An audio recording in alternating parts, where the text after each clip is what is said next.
Hello again, Year 11s. This is the next video in my series on exam technique for AQA English Language Paper 1, the Explorations in Creative Reading and Writing exam.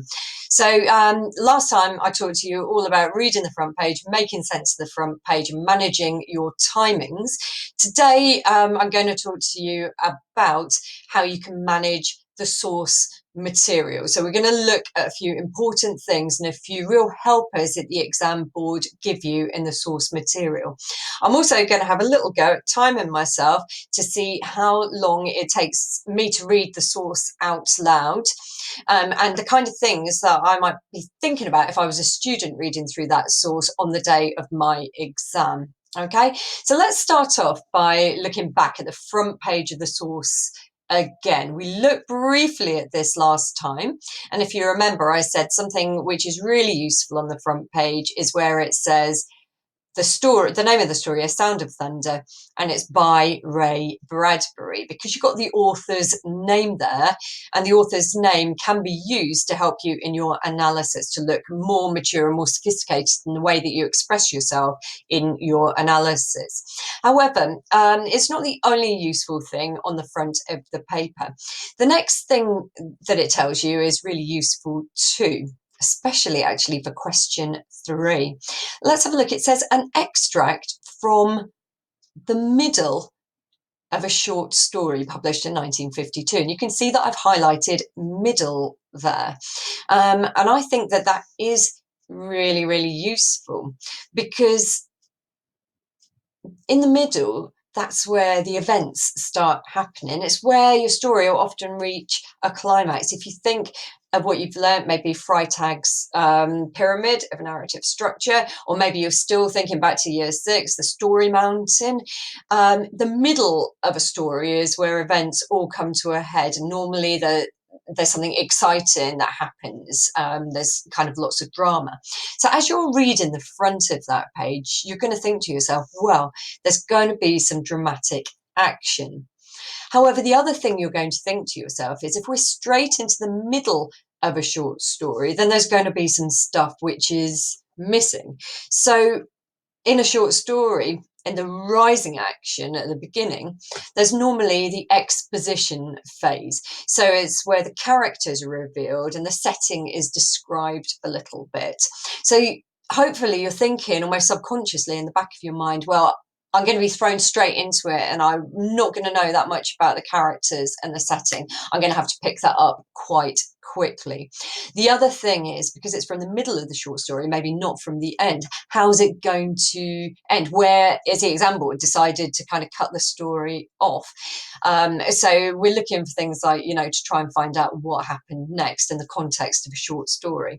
And while we're talking about short stories, it is from a short story, not from a novel. So I'd say from all the papers that have gone before from AQA on this particular exam, it's probably been about 70% extract from a novel, a big fat book, and probably about 30% have been from short stories. So sometimes it's a short story, sometimes it's a novel. Obviously, if it's a short story, the exposition, the setting and the characters are going to have to be revealed a lot more quickly than in a whole novel. So that line there interests me as well. And you think it's from the middle of a short story, and hopefully from everything that you've learned in English, all the way from reception, all the way up to this exam in year 11, that's clicking something with you and giving you a bit of a push and a shove in the right direction. When we actually open up the source booklet, they really, really try to have the texts next to each other, the source. So you kind of open up a big A3, so it's there in front of you and you open it up, and that's really helpful for some of the questions where you're annotating or trying to find different points. But before you try and read the actual story or extract from the story itself, use the blurb box. I have highlighted it here in yellow, and it's so useful. Sometimes if it's from a beginning of a story, you don't need that so much because it kind of explains itself.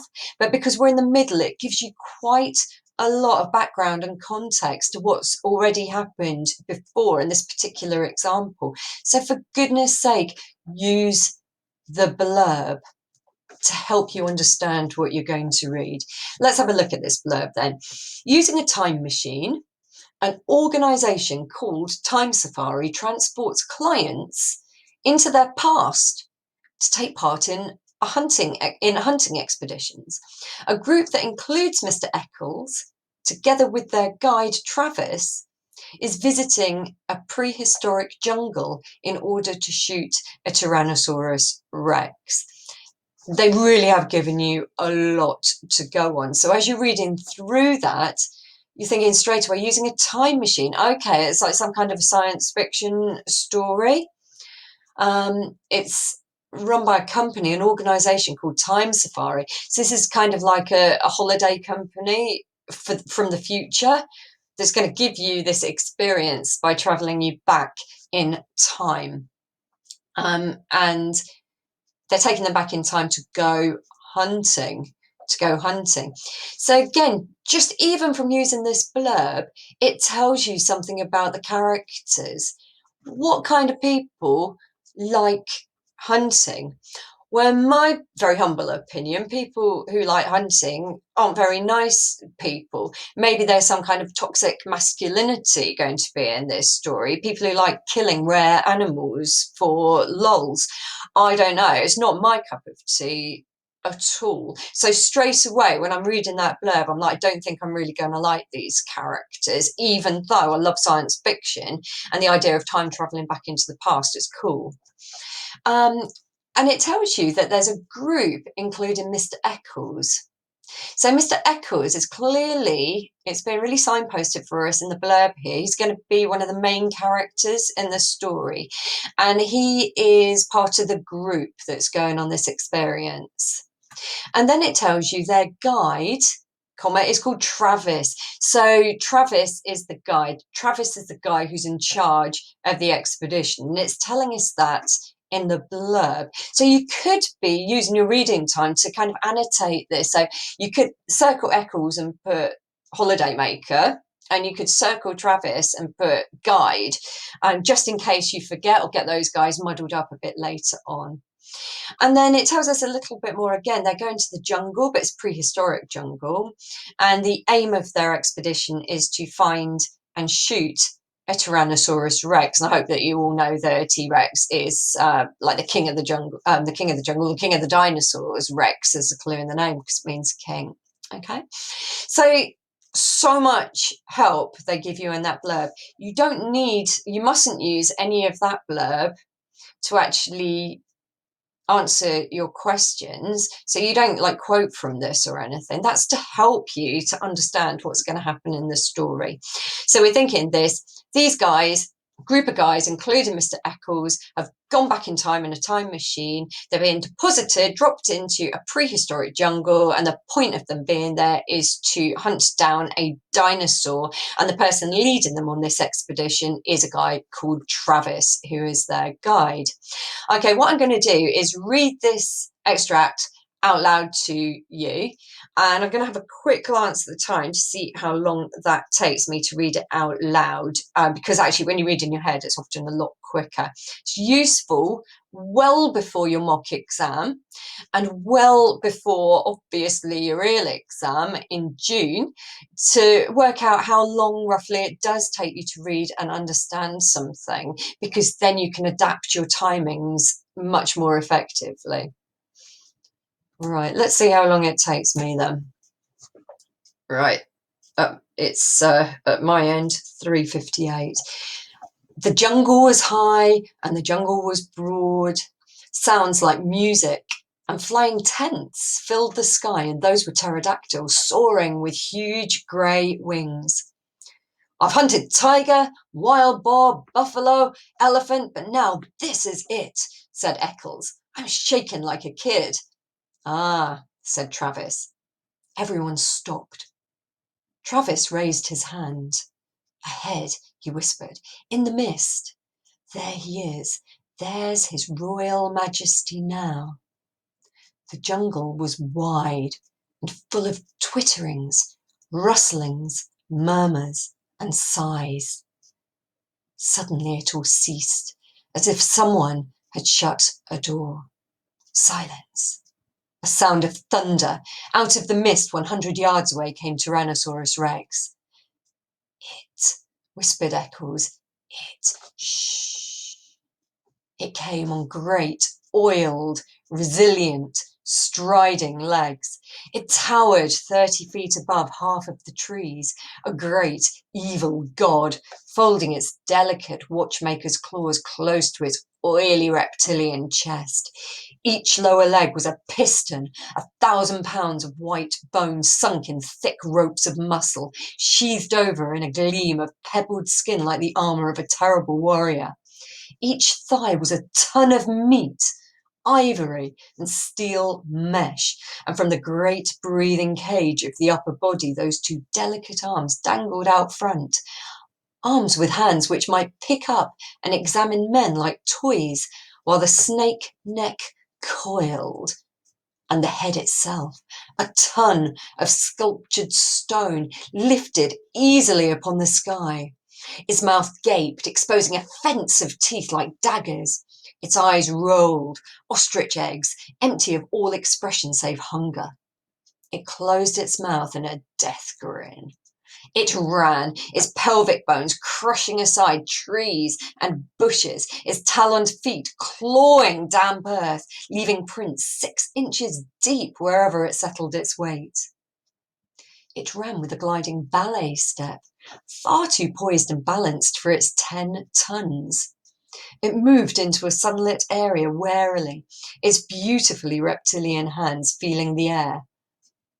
Why? Why? Eccles twitched his mouth. It could reach up and grab the moon. Shh! Travis jerked angrily. He hasn't seen us yet. It can't be killed. Eccles pronounced this verdict quietly, as if there could be no argument. He'd weighed the evidence, and this was his considered opinion. The rifle in his hand seemed like a toy gun. We were fools to come. This is impossible. Shut up, hissed Travis. Nightmare. Turn around, commanded Travis. Walk quietly to the machine. We'll remit half your fee. I didn't realise it would be this big, said Eccles. I miscalculated, that's all, and now I want out. It sees us. There's the red paint on its chest. The tyrant lizard raised itself. Its armoured flesh glittered like 1,000 green coins. The coins, crusted with slime, steamed. In the slime, tiny insects wriggled so that the entire body seemed to twitch and undulate, even while the monster itself did not move. It exhaled. The stink of raw flesh blew down the wilderness. Get me out of here, said Eccles. It was never like this before. I was always sure I'd come through alive. I had good guides, good safaris, and safety. This time I figured wrong. I've met my match and admit it. This is too much for me to get hold of. Don't run, said Lesperance. Turn around. Hide in the machine. Yes, Eccles seemed to be numb. He looked at his feet as if trying to make them move. He gave a grunt of helplessness. Eccles! He took a few steps, blinking, shuffling. Not that way. The monster, at the first motion, lunged forward with a terrible scream. It covered 100 yards in 6 seconds. The rifles jerked up and blazed fire. A windstorm from the beast's mouth engulfed them in the stench of slime and old blood. The monster roared, teeth glittering with sun. The rifles cracked again, but their sound was lost in the shriek and lizard thunder. The great level of the reptile's tail swung up and lashed sideways. Trees exploded into clouds of leaf and branch. The monster twitched its jeweler's hands down to fondle at the men, to twist them in half, to crush them like berries, to cram them into its teeth and its screaming throat. His boulder stone eyes levelled with the men. They saw themselves mirrored. They fired at the metallic eyelids and the blazing black iris. Like a stone idol, like a mountain avalanche, Tyrannosaurus fell. Okay, so that took me 6 minutes to do quite a dramatic reading of that extract. So if you were reading quite slowly and you were like developing that voice where you can hear yourself almost like a narrator in your mind, then it would have taken you about 5 or 6 minutes to read through that. If you're a very fast and fluent silent reader, maybe it only took you about 3 minutes, but maybe you needed to go back, like to check on some of the details or something like that. Okay, so reading through the extract, hopefully you can see that the extract did indeed have something that was very typical of the middle of the story. It was quite dramatic and there was lots of action. So it was dramatic because Eccles absolutely loses his bottle, doesn't he? He has to kind of turn and go back to the time machine, or try to at least. The guys all like aim their guns, their toy guns, it seems, at the Tyrannosaurus, and the Tyrannosaurus kind of goes on the rampage and is roaring and reaching for the men. So it's a really good example of the middle of the short story, really dramatic, and lots of action and everything that we would expect from the middle.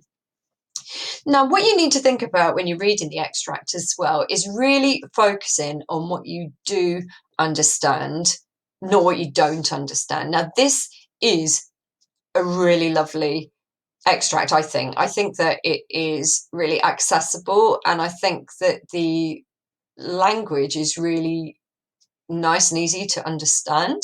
I don't think there's any words that jump out of me that I think, no, maybe some people in my year 11 class wouldn't really understand that. I can't think of too much at all in this one. But what you mustn't do is get hung up on a couple of words or phrases that you don't understand, because as you can see, most of it is really quite straightforward to understand. So focus on what you do get, really trying to pick up the gist of that extract. And what you can see as well, do you remember I said in the previous video, don't just go, all right, well, question 1 just wants me to look at lines 1 to 5. So I'll just read lines 1 to 5 and do question 1. Question 2 only wants me to look at this bit here. So I'm only going to read that bit here.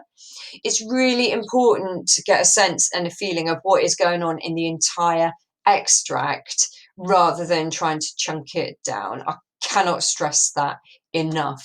But you've heard me enough for this video, so I'm going to say goodbye. Next time we're going to go through some of the individual questions, thinking about the different techniques. So again, exam technique, the different techniques, and how we can annotate up our reading booklet so that we can just fly through this exam without having to worry about what we're actually being asked to do. So until next time, bye.